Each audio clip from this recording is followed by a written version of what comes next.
Ljudi, jeste da sam u pidžami, ali ja sam presrećna. Vidite mi nokte. Evo ga, imaju i bela šara, rozisu, ima i avokado.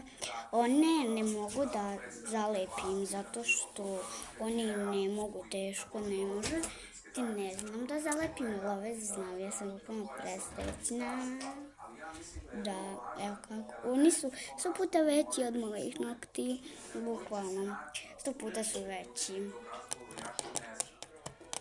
Jedva sam upalila telefon i otključala ga. Znači, toliko je teško. Znači, ne možeš ništa da uradiš. Evo, ne možeš ovo da uzmeš. Znači, tako da, ali jedino što je lako da radiš nešto i što ti se ne mogu odlepiti. Da, ne mogu se odlepiti, ne mogu da stoje samo. Evo ga, meni su bukvalno prelepi. Ja sam presrećna. Tako da, Ćao.